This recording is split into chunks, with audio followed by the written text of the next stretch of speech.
as we'll do one more game here. Is it going to be a game? I don't know. That's what they say. Purdue taking on Michigan and the ultimate backing into the title game, which was classic.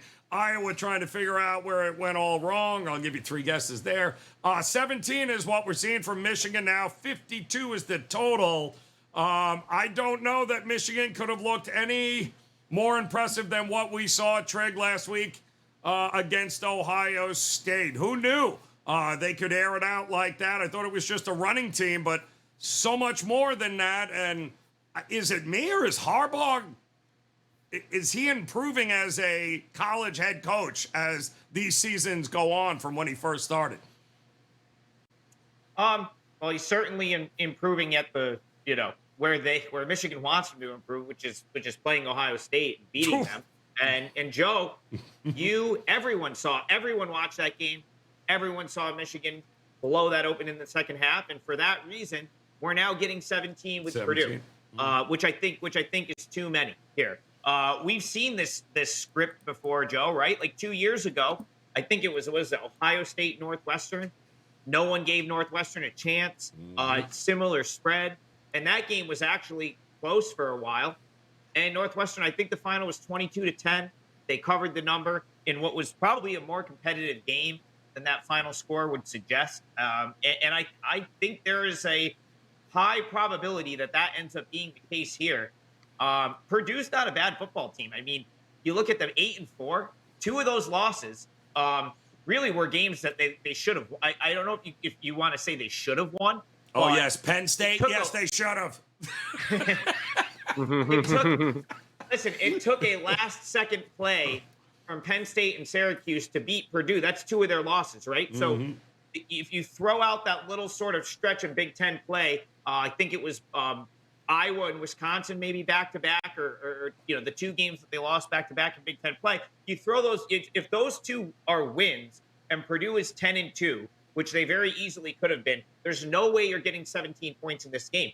If Michigan doesn't go off and run it up on Ohio State in the second half in a game where everyone bet Michigan and a lot of people bet the money line in cash, you're not getting 17 in this game. The bookmakers know what they're doing. They know that they can hang this number and generate enough handle on Michigan at this number. They could have put up the line for this game probably should have been like 14.5, but they can put 17 up and still get the handle. So in my opinion, it's great value with Purdue. Purdue can play on both sides of the ball. Aiden O'Connell is solid. I mean, I think he's going to play, and I think he's going to play, and I think he's going to play well. I think the team is going to potentially rally around, his situation. And Purdue is not bad defensively. It's a top 50 defense. Here's what I think, Joe. If they show up on one side of the ball, they should cover. If they show up on both, they have a chance to win because this is not a bad football team. Listen, if they don't show up at all and Michigan can run them out, I mean, it's certainly not out of the realm. But it's a title game. Right. Purdue's coming to win a Big Ten championship too. I think that gets a little bit discounted, right? Like, this is a huge deal for them, just like it was a huge deal for Northwestern in 2020. And I make a lot of parallels between that situation. I like Purdue plus 17. I think they hang around. All right, taking the point with it. What do you think, Brian Power? Is this a dog or pass situation, or you think Michigan just runs away with it? Kind of piggybacking off, kind of the mentality that Trigg was talking. They're unranked underdogs versus ranked favorites in conference title games. The unranked dogs are on a 14-6 against the spread run, covering by almost 11 points per game.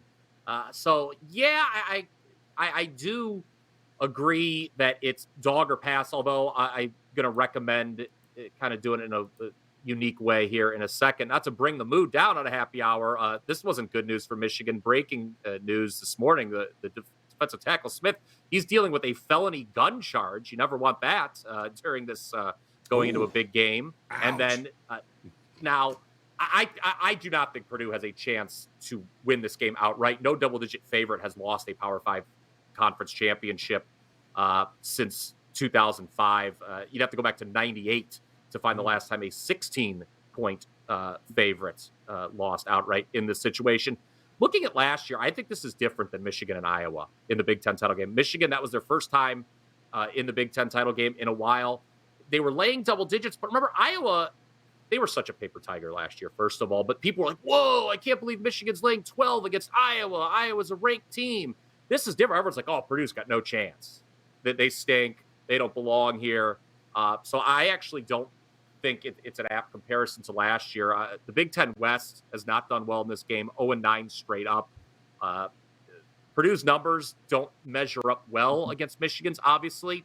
And something I heard this morning that I went through this because I couldn't believe it, and I didn't want to say something wrong on the show, but Michigan's point differential in the second half of the last 6 games is plus 116. It's crazy. So they're outscoring teams by almost 20 points in the second half. That's crazy.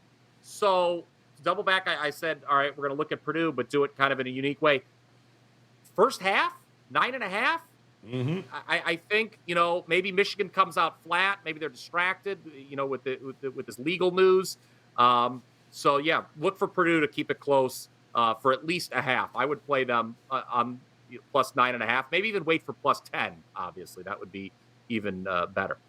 Good stuff. Love it there, Mejia. What do you think here? If Michigan is blowing them out going into the half, they're probably taking the air out of the ball in the second half, and it's going to be snooze fest here. Or do you think Harbaugh keeps his foot on the gas and screw it? Anything is possible here in this matchup.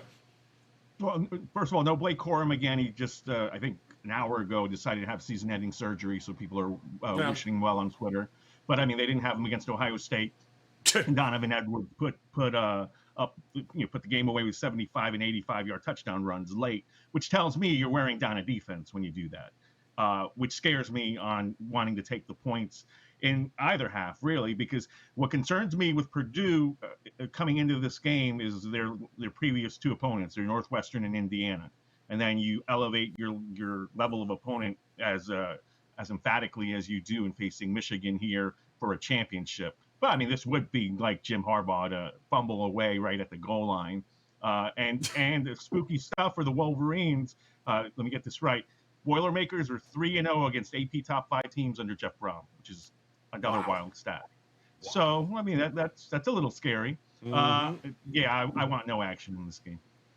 Yeah, it's gonna be it. Is it the new Jim Harbaugh that just it's scorched earth? Is that what's happening? Or can we bet that? Well, we'll definitely see a fake punt. That number that Bryan put out there in the second half, that's like scorched earth. Like, he don't give a rip.